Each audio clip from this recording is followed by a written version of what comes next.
Fadly Zon bela 6 pengikut Rizik yang tewas? Berarti polisi di jalan yang benar. Penulis, Mora Sifudan. Fadly Zon alias si ikan buntal memang selalu menjadi bahan pembicaraan. Bukan karena prestasinya, melainkan karena mulutnya yang sering kali menuai kontroversi. Mungkin terdorong pipi tembem yang mirip ikan buntal itu. Dari berbagai peristiwa di negeri ini yang dikomentari Fadly Zon, terbukti dia selalu membela pihak yang benar-benar salah. Mari kita lihat dari yang paling parah. Kasus muka oplas Ratna Sarumpait. Sampai berbusa mulut Fadly Zon meyakinkan publik bahwa Ratna Sarumpait dianiaya orang tak dikenal. Caranya pun sangat meyakinkan, menjenguk Ratna. Tentu saja dibumbui dengan narasi bahwa yang menganiaya adalah lawan politik yang tidak senang terhadap Ratna. Apakah kemudian Ratna benar dianiaya?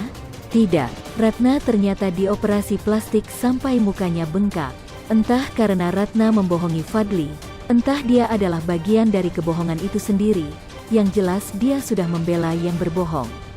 Masak iya sih sekelas Fadly tidak tahu membedakan muka bengkak karena oplas dan karena digebuki. Padahal narasi sedemikian rupa sudah disemburkan ke publik dan sudah siap-siap turun ke jalan. Ternyata Ratna oplas, kandaslah serangan yang sudah siap menghantam lawan. Mengkritik pembangunan infrastruktur besar-besaran. Fadly dengan pongahnya menganggap pembangunan infrastruktur secara besar-besaran itu sebagai pemborosan dan tak berdampak terhadap pertumbuhan ekonomi. Bahkan dengan lihainya Fadly dan gerombolan mencoba menjadikan program Jokowi itu untuk menjatuhkan.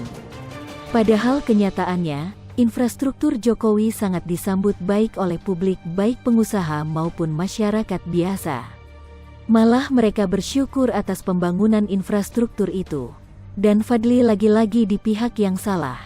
Pembela teroris. Ketika teroris membom 3 gereja di Surabaya, bukannya mengutuk pemboman, Fadly malah menganggap terorisme itu terjadi karena pemimpin yang lemah dan negara yang miskin serta banyak ketimpangan. Seolah Fadly menganggap serangan teroris itu pantas saja terjadi karena Jokowi presiden yang tidak becus urus negara. Ini sama saja mendukung dan membela teroris serta menyalahkan pemerintahan. Padahal sudah jelas terorisme di Indonesia ini sangat kental hubungannya dengan latar belakang religius. Jadi bukan karena adanya ketimpangan di mana-mana atau sosial ekonomi, melainkan sekelompok orang yang mengatasnamakan agama merasa berhak menghabisi nyawa manusia lainnya. Lagi-lagi Fadly berada di pihak yang salah. Nah, sekarang kita ke kasus tewasnya 6 orang pengikut Rizik Syihab, RS. Fadly Zon mempertanyakan kenapa sampai terjadi penembakan yang mengakibatkan kematian 6 pengikut RS. Dia menduga ada kesalahan prosedur.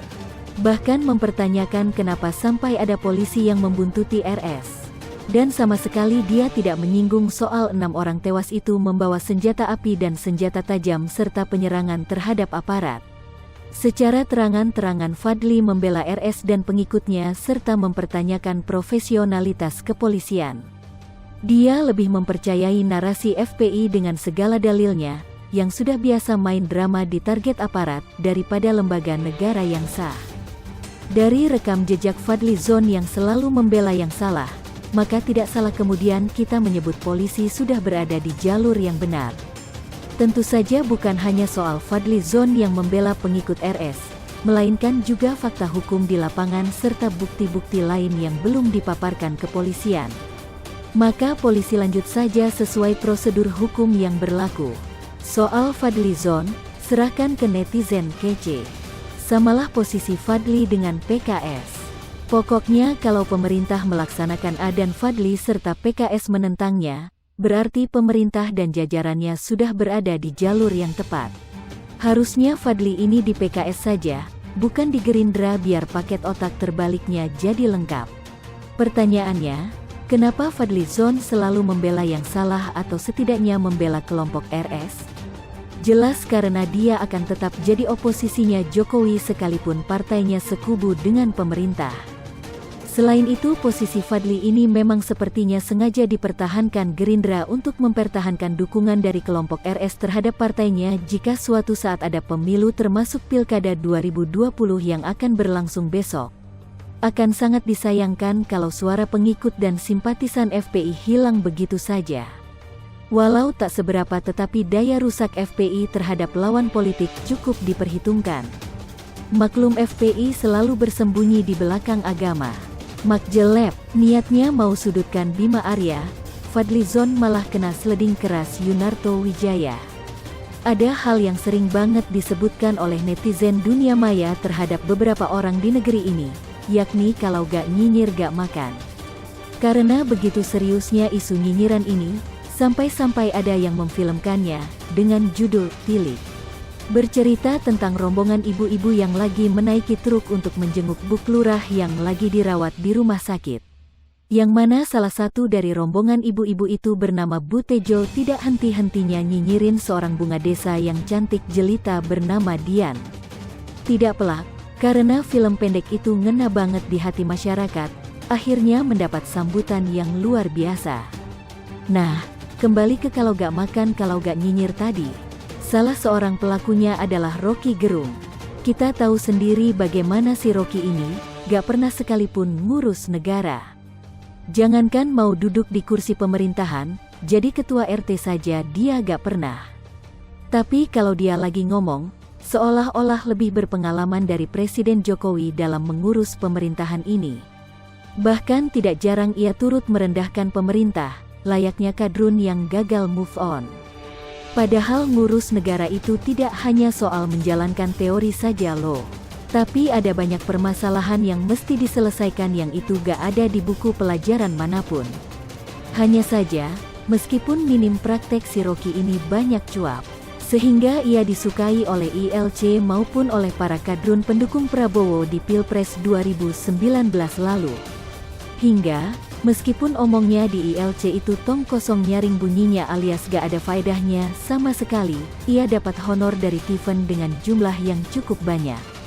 Jadi, kalau seandainya si Rocky ini gak hobi nyinyir lagi, belum tentu Karni Ilyas mau mengundangnya. Sehingga keran pemasukannya pun secara otomatis akan tertutup. Kemudian, yang gak makan kalau gak nyinyir berikutnya adalah Fadlizon. Kita tahu sendiri kalau Gerindra saat ini berada di koalisi pengusung pemerintah. Ada 2 kadernya ditunjuk oleh Presiden Jokowi jadi menteri. Hanya saja memang salah satu di antaranya diciduk KPK. Hingga saat ini kader partai berlambang burung Garuda itu tinggal seorang saja di Kabinet Indonesia Maju.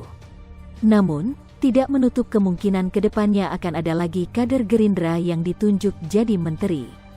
Ketika reshuffle kabinet dilakukan, meskipun bosnya menikmati duduk di kursi Menhan, tapi si Fadli ini tetap saja seperti orang yang tidak tahu diri. Ia memposisikan diri sebagai koalisi rasa oposisi. Jadi tukang nyinyirin pemerintah. Tidak hanya pemerintah saja yang dinyinyirin oleh Fadlizon, tapi juga Wali Kota Bogor, Bima Arya. Lantaran kader PAN itu hendak melaporkan Dirut Rumah Sakit UMI ke polisi pasca rumah sakit tersebut menghalang-halangi Satgas COVID-19 mendapatkan akses informasi terkait status Rizik, apakah positif COVID-19 atau tidak.